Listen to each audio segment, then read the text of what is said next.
नमस्कार दोस्तों, आप सभी का ऑनलाइन प्लेटफॉर्म में और चैनल में सभी का स्वागत है। अगर आप चैनल में पहली बार आए हैं तो चैनल को सब्सक्राइब कर लीजिए और बेल आइकन का बटन दबा दीजिए, जिससे जब भी कोई नया वीडियो बने तो आपको उसका नोटिफिकेशन मिल सके और यह बात सभी तक पहुंच सके। इसके लिए सभी लोग सब्सक्राइब कीजिए। तो दोस्तों, जैसा कि आप स्क्रीन में देख रहे हैं कि मध्य प्रदेश में अतिथि शिक्षक प्रथा खत्म करने के लिए जो हाई कोर्ट मध्य प्रदेश उच्च न्यायालय में केस लगा है, उसमें क्या अपडेट है, उसी को लेकर मैं आप तक यह बात पहुंचाने आया हूं कि उस केस को लेकर क्या अपडेट है। अभी मैं आपको एक स्क्रीन पर क्या अपडेट है उसके बारे में बताऊंगा, जिससे कि आपको पता चल सकेगा कि इस केस में क्या हुआ, अभी तक क्या सुनवाई हुई कि नहीं हुई। तो देखिए स्क्रीन पे कि जो केस लगाया गया है ग्वालियर खंडपीठ में, उसका ये अपडेट है। तो ये जो केस है वो देख लीजिए, आपकी last listed on 27/8 honourable Shri justice Anand Pathak, honourable Shri justice हृदय। तो ये देखिए 27/8 को इसकी सुनवाई, यानी कल मंगलवार को इसकी सुनवाई होनी है। टेंटेटिव डेट भी आप देख सकते हैं कि 27/8/2024 और स्टेटस अभी पेंडिंग है, क्योंकि यह केस में अभी सुनवाई नहीं हुई है, इस कारण पेंडिंग है। तो ये जो केस अतिथि प्रथा को मध्य प्रदेश से समाप्त करने के लिए लगाया गया है, तो उसकी ये अपडेट है।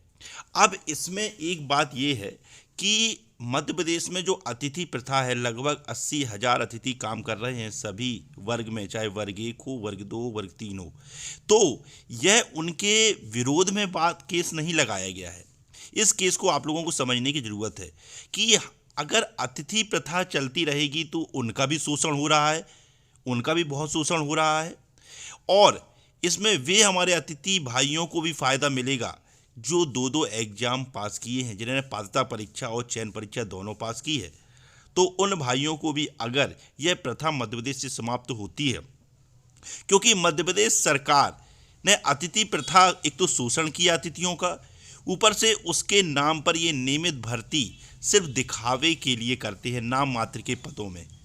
क्योंकि आप खुद जानते हैं कि सरकार, भाई जब आपके पास स्वीकृत पद हैं, और एक चीज़ और आपको बता दूं, जब पहले से स्वीकृत पद होते हैं तो, और अगर वो खाली हैं तो उनको भरने के लिए वित्त विभाग की स्वीकृति नहीं लगती, क्योंकि वो पहले से ही वित्त विभाग से स्वीकृत है। लेकिन खाली हैं, अब सरकार को उसको भरना चाहिए। वित्त विभाग की स्वीकृति तब लगती है जब कोई नए पद सृजित होते हैं, लेकिन पहले से जो स्वीकृत पद हैं और वो रिटायरमेंट के कारण खाली हो गए हैं, तो उनको भरने के लिए वित्त विभाग की स्वीकृति नहीं लगती।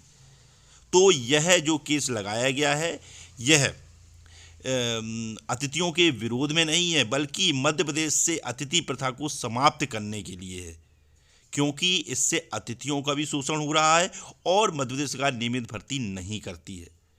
तो ये अपडेट थी केस में आपको कि जो अतिथियों के अतिथि प्रथा समाप्त करने के लिए जो केस लगाया गया है, वह 27 तारीख को, यानी कल मंगलवार को उसकी सुनवाई है।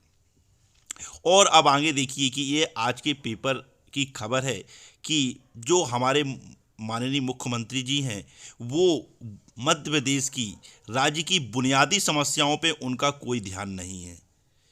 श्री कृष्ण जन्माष्टमी की शुभकामनाएं दी गई हैं उनके द्वारा, और सांस्कृतिक परंपराओं को समृद्धि एवं धार्मिक पर्यटन को नए आयाम देता मध्य प्रदेश।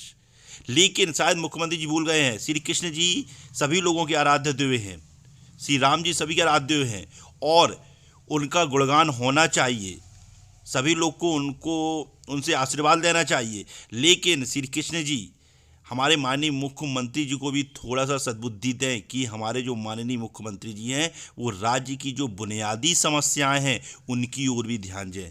बेरोजगार, एग्जाम पास करके शिक्षक सड़कों पे है, हर युवा परेशान है मध्य प्रदेश में। तो उस जो बुनियादी समस्या है राज्य की, माननीय मुख्यमंत्री जी उनमें भी ध्यान दें, रोजगार में ध्यान दें, शिक्षक व्यवस्था जो चौपट है मध्य प्रदेश की, शिक्षक विहीन स्कूल हैं उनमें भी ध्यान दें। श्री कृष्ण जन्माष्टमी है, भगवान श्री कृष्ण सबके आराध्य देव हैं और सब उनकी दिल से पूजा करते हैं, लेकिन इस पे काम भी होना चाहिए। हमारे धार्मिक जो स्थल हैं उनका भी जीर्णोद्धार होना चाहिए, लेकिन माननीय मुख्यमंत्री जी को राज्य की बुनियादी समस्याओं पर भी ध्यान देना चाहिए, क्योंकि राज्य का एक बहुत बड़ा कर्तव्य राज्य की जो बुनियादी समस्या है उनको ठीक करना, शिक्षा, स्वास्थ्य, महंगाई पे ध्यान देना, उन पर भी माननीय मुख्यमंत्री जी को ध्यान देना चाहिए।